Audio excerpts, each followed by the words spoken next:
ఓం నమ శివాయ. శ్రీ మాత్రే నమః. ఓం శ్రీ సాయిరామ్. అందరికీ నమస్కారం అండి. నీవు నిస్సంకోచంగా నీ జిజ్ఞాసను నా నుండి అడుగు. నీ హృదయంలో సంవత్సరాలుగా దాగి ఉన్న ప్రశ్నని యుద్ధం చెయ్యి. నేను సత్యం మరియు ధర్మ మార్గం నుండి నీకు సమాధానం తప్పక ఇస్తాను. అప్పుడు ఆ వైశ్యుడు అత్యంత వ్యాకులతతో ఇలా అన్నాడు: హే బ్రాహ్మణ దేవత, దయచేసి నా దరిద్రత నాశనం ఖచ్చితంగా ఎలా సాధ్యమవుతుందో చెప్పండి. ఈ దరిద్రత వలన నేను నా కుటుంబాన్ని పోషించలేకపోతున్నాను. హే బ్రాహ్మణ దేవ, నాకు ధనం మరియు వైభవం యొక్క ఎటువంటి లోపం లేదు. కానీ నా ప్రార్థన ఏమిటి అంటే, నేను నా కుటుంబాన్ని పోషించటంలో సమర్థుని అయ్యే ఒక ఉపాయాన్ని చెప్పండి. నా పుత్రులు మరియు పుత్రికలు రోజు రాత్రి ఆకలితో విలపిస్తున్నారు. భోజన భావంలో వారి కళ్ళ నుండి కన్నీళ్లు కారుతున్నాయి మరియు వారి కరుణమయ పిలుపు నా హృదయాన్ని చీల్చివేస్తుంది. కానీ నా ఇంటిలో వారికి ఒక ముష్టి అన్నం ఇవ్వడానికి కూడా ఏమీ లేదు. వారి దుఃఖం మరియు విలాప నాకు చూడలేనిది. ఈరోజు పరిస్థితి అంత దుర్బలమైనది. నేను నా ఏడుస్తున్న బిడ్డలని ఇంటి నుండి బయటకు పంపించాను మరియు వారు ఏదో తెలియని దిశలో వెళ్ళిపోయారు. ఈ ఆలోచనతో నా హృదయం శోభాగ్నిలో కాలిపోతుంది మరియు నేను అసహాయంగా నిలబడి కన్నీళ్లలో మునిగిపోయాను. ధనభావంలో నన్ను ఇటువంటి స్థితికి చేర్చాంది. నేను ఏమి చేయలేని అసమర్థతలో ఉన్నాను. నా పుత్రి కూడా వివాహ యోగమైన వయస్సులో ఉంది. కానీ ఆమె వివాహం కోసం నా వద్ద ఏ సాధన లేదు. కన్యాదానం యొక్క శుభ సమయం గడిచిపోతుంది మరియు నేను నా కర్తవ్యాన్ని నిర్వర్తించడంలో పూర్తిగా విఫలమవుతున్నాను. ఈ ఆలోచనలు రోజు రాత్రి నన్ను కాల్చివేస్తున్నాయి. ఏ దయానిదాన్, నేను విద్వాంసులు, ధర్మశాస్త్రజ్ఞులు, జగతుకు మార్గం చూపేవారు, దయచేసి నాకు ఒక తపస్సు, మంత్రం, ఉపవాసం లేదా ఉపాయం చెప్పండి. దీని ద్వారా నేను ఈ విపత్తు నుండి బయటపడగలను. తద్వారా నేను నా కుటుంబాన్ని సరిగ్గా పోషించగలను మరియు దరిద్రత నాశనం అవ్వదు. నా మహాభాగ్యం ఉదయించగలదు మరియు నా ఇంటిలో సుఖ సమృద్ధి సంచరించగలదు. ఏ బ్రాహ్మణ దేవత, నేను మీ చరణాలలో చేతులు జోడించి విముక్తి చేస్తున్నాను. మీ జ్ఞానం మరియు అనుభవ బలంతో ఆలోచించి నాకు ఈ దుఃఖ సాగరం నుండి బయటపడి ఒక ఉపాయాన్ని చెప్పండి. అప్పుడు ఆ బ్రాహ్మణుడు ఇలా అన్నాడు: ఏ సుశీల్ వైశ్య, నీవు చెప్పిన కష్టం మరియు వేద నా హృదయాన్ని కరిగించింది. విను, నేను చెప్పిన ఉపాయం. నవరాత్రి యొక్క ఈ పవిత్ర అనుష్ఠానం పవనం మరియు మంత్రోచ్చారణ కేవలం గర్భకాండ కాదు. ఇది హృదయ శుద్ధి, శ్రద్ధ యొక్క తీవ్రత మరియు ఆత్మసమర్పణ మార్గం. భక్తిపూర్ణమైన మనసుతో జరిగినప్పుడు దేవి యొక్క దృఢమైన కృప స్వయంగా ప్రకటమవుతుంది. ఏ వైశ్య, నవరాత్రి ఉపాసం యొక్క మూలతత్వం ఏమిటి అంటే, భక్తుడు బాహ్య నియమాలను మాత్రమే పాటించడం కాదు, తన లోపలి అజ్ఞానం మరియు అజ్ఞాని లోభాన్ని కూడా బూర్దిగా కాల్చి నాశనం చేయాలి. ఆ సమయంలో నీ కర్మల పాపం క్షీణిస్తుంది మరియు భాగ్య ద్వారాలు తెరుచుకుంటాయి. కాబట్టి ప్రతిరోజు శ్రద్ధతో కలశ స్థాపన చెయ్యి. అఖండ దీపాన్ని ప్రజ్వలింపించు. ప్రతిరోజు మాట యొక్క నామాలను జపించు మరియు మనస్సుతో ఆమె శరణంలో కూర్చో. భవనంలో వేచే బీజాలు, అక్షితలు మరియు సమిధలు కేవలం సాముద్రికలు కాదు, ఇవి నీ సమర్పణ యొక్క ప్రతీకలు. భవనంలో అర్పించిన ప్రతి బీజంతో నీ ఇంటి దరిద్రత తొలగిపోతుంది మరియు ఇంటిలో సుఖ సమృద్ధి నివాసం ప్రారంభం అవుతుంది. అలాగే ఉపవాసం ఆచరిస్తూ సాత్విక ఆచరణను అవలంబించడం తప్పనిసరి. అసత్యం మాట్లాడడం, క్రోధం, తప్పులను ఇతరులపై నీడలు వేయడం, ఇవన్నీ వదిలేసి పరోపకారం మరియు దానంలో నీ సామర్థ్యం ఉన్నంత వరకు సమర్పించు. ఇది మాత యొక్క కృప మరియు దృఢం చేస్తుంది. హే వైశ్య, ఇంకేం చెప్పని అంటే, ఉపవాసం కేవలం 9 రోజులు మాత్రమే కాదు, ఇది నీ జీవితంలోనే ఒక కొత్త ఆరంభం కావాలి. ప్రతిరోజు మాత యొక్క స్తోత్రం, దుర్గా సప్తస్థితి పఠనం లేదా నీవు చేయగల సరళమైన భజనలు హృదయపూర్వకంగా చెయ్యి. నవమి రోజున కన్యా భోజనం మరియు దానం, సమర్పణ మరియు ప్రేమలతో కూడినది తప్పకుండా చెయ్యి. ఇది ఇంటిలో సౌభాగ్యం మరియు వివాహ లాభానికి సూచన. కానీ అతి ముఖ్యమైన విషయం ఏమిటి అంటే, నీవు పరిశ్రమ మరియు నీతిని కూడా నీ సాధనలో చేర్చాలి. మాత యొక్క కృపతోనే భాగ్యం తెరుచుకుంటుంది. కానీ భాగ్యం తెరుచుకున్న తర్వాత కర్మ చేయటం నీ బాధ్యత అయి ఉంటుంది. కాబట్టి మనసులో ఆశతో లేచి శ్రమించు మరియు లభించే అవకాశాన్ని వదిలేయకు. ఇప్పుడు విను, నేను నీకు ఆశీర్వాదం ఇస్తున్నాను. నీవు నిశ్చయపూర్వకంగా నవరాత్రి ఉపవాసం చేస్తే, హృదయపూర్వక భక్తి చేస్తే, మరియు నీ ఆచరణను శుద్ధంగా ఉంచితే, మాత యొక్క కృపతో నీ దరిద్రత దూరం అవుతుంది. నీ ఇంటిలో అన్నధాన్యం ఆగమనం జరుగుతుంది. నీ పుత్రి యొక్క సరైన వివాహం జరుగుతుంది. మరియు నీ పుత్రులు సంతాన సుఖి మరియు పరిశ్రమ అవుతారు. ఈ సుఖకరమైన ఫలం నీవు నిజమైన మనసుతో ఉపవాసం చేసి దృఢ విశ్వాసం ఉంచినప్పుడు లభిస్తుంది. ఈ విశ్వాసంతో లేచి ఈ రోజు నుంచి నీ సంకల్పాన్ని దృఢం చెయ్యి. ఏ దేవర్షి నారద, ఈ విధంగా ఆ బ్రాహ్మణుడు నవరాత్రి ఉపవాసం యొక్క ప్రాముఖ్యతను మరియు దాని మహిమను ఆ వైశ్యునికి వివరంగా వివరించాడు. ఇది విన్న సుశీల్ వైశ్యుని హృదయం ప్రసన్నతతో నిండిపోయింది మరియు అతని మనసు యొక్క అన్ని సంశయాలు తొలగిపోయాయి. అతను ఆ క్షణంలో ఆ బ్రాహ్మణుడిని తన గురువుగా స్వీకరించి వినమ్రతతో అతడి చరణాలను శిరం వంచి దేవి మంత్ర దీక్షను పొందాడు.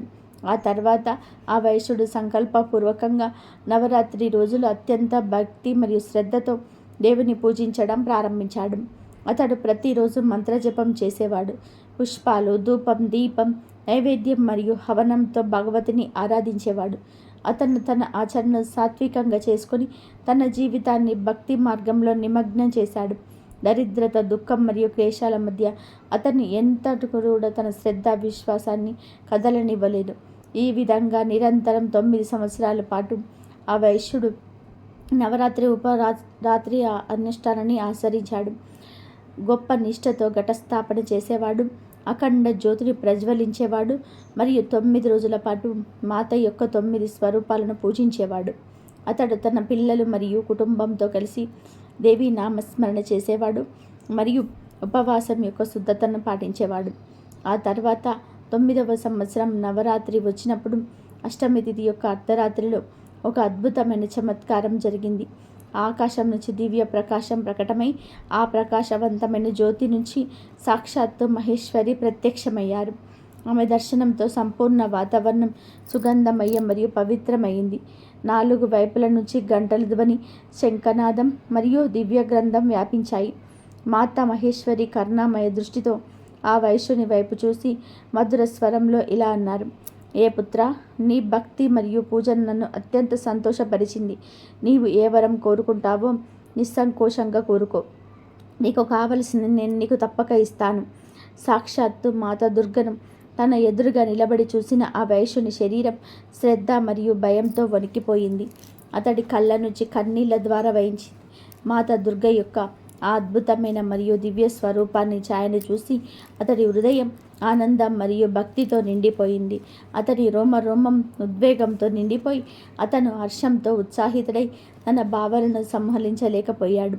వెంటనే ఆ వైశ్యుడు నేలపై వంగి మాతకు ప్రణామం చేసి వినమ్ర సన్నలు ఇలా అంటాడు: ఏ మాత, నీ పవిత్ర దర్శనం చేసి నేను నిజంగా ధన్యుణ్ణయ్యాను. నీ దర్శనం అత్యంత దుర్లభం. నీవు నిజంగా త్రిలోక సుందరి, సర్వశక్తి మంత్రాలు మరియు సమస్త సృష్టికి జనని. నాలాంటి సాధారణ భక్తుడికి నీవు దర్శనమిచ్చి చేరిపిన ఈ అనుగ్రహం నా జీవితంలో అత్యంత ఉపకారం. ఏ మాత, ఇప్పుడు నా హృదయంలో ఏ కామన లేదు. నీ దివ్య దర్శనం మాత్రమే నా అన్ని దుఃఖాలు, బాధలు మరియు క్లేశాలను తొలగించింది. మాత, నేను నీ వద్ద ఒకే ఒక వినతిని చేస్తున్నాను. నా పుత్రులు మరియు పుత్రికలు ఎన్నడూ కూడా ఆకలితో తడబడకూడదు. వారికి ఎల్లప్పుడూ కూడా తగినంత ఆహారం లభించాలి. తద్వారా వారు ఆకలితో నిద్రపోకూడదు. ఇదే అతిపెద్ద ఆశీర్వాదం అవుతుంది నాకు.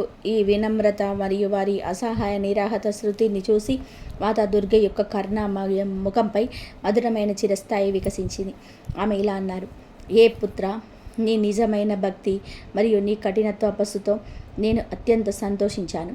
నీ జీవితంలో ఇప్పటి వరకు ఉన్న దరిద్రత మరియు కష్టాలు ఇప్పుడు అంతమవుతాయి.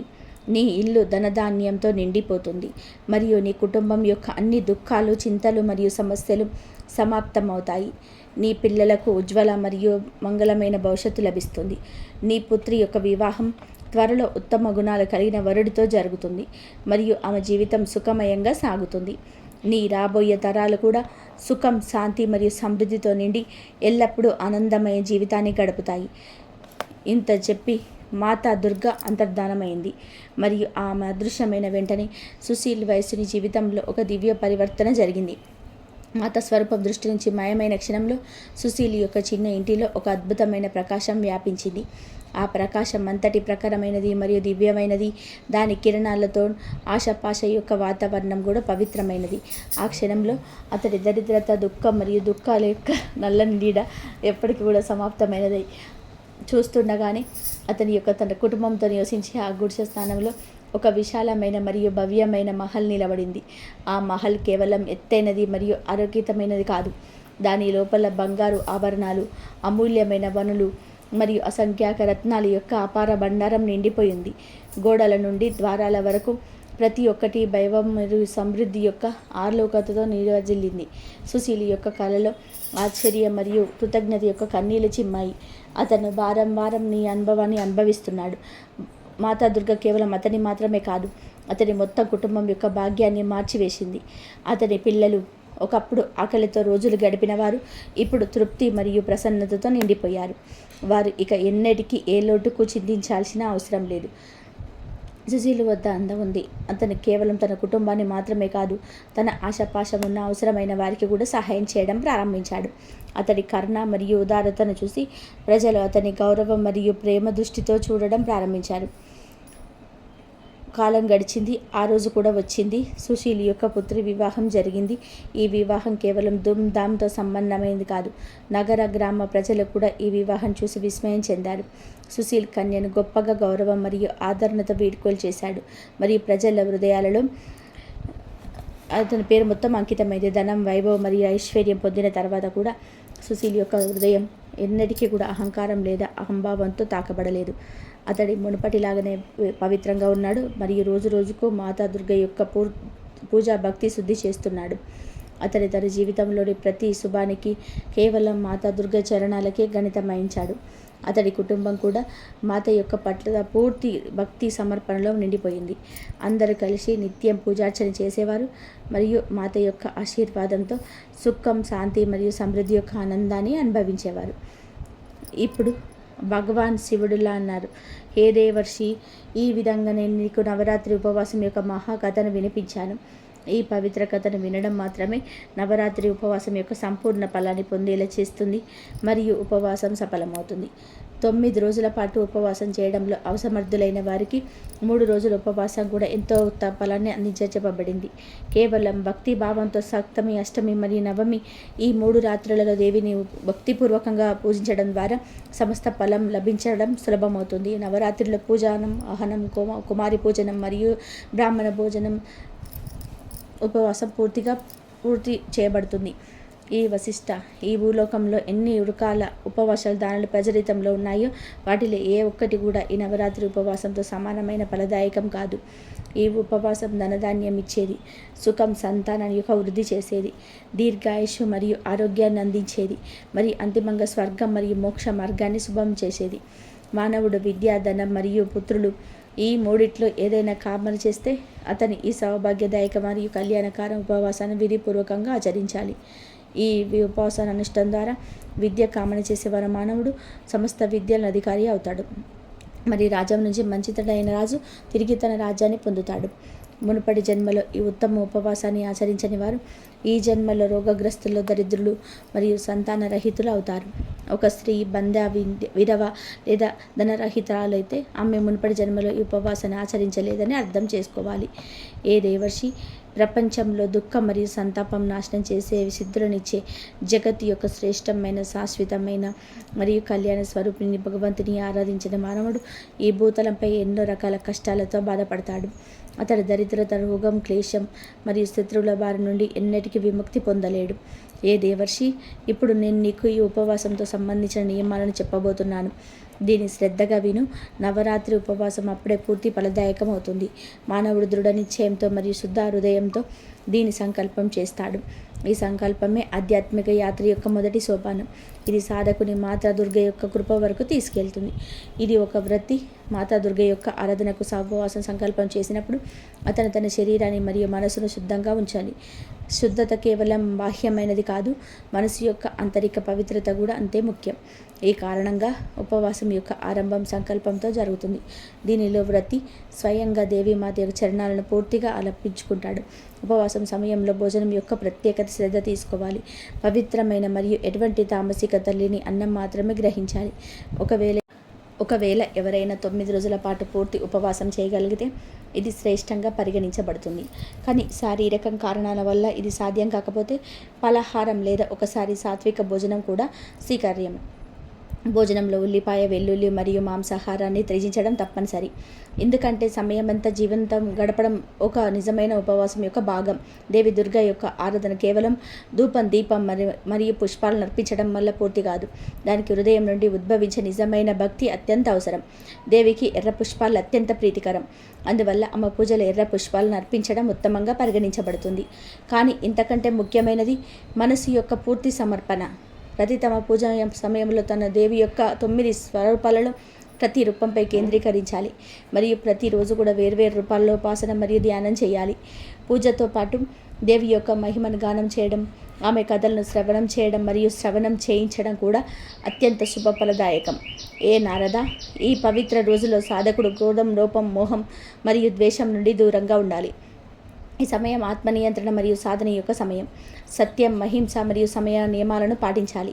తన శబ్దాలు మరియు కర్మల ద్వారా ఎవరి హృదయాన్ని గాయపరచకూడదు అని కూడా ఈ సాధన యొక్క భాగం. ఈ ఉపవాసం శరీరాన్ని కష్టపెట్టడం కోసం కాదు, ఆత్మను శుద్ధి చేసే అవకాశం.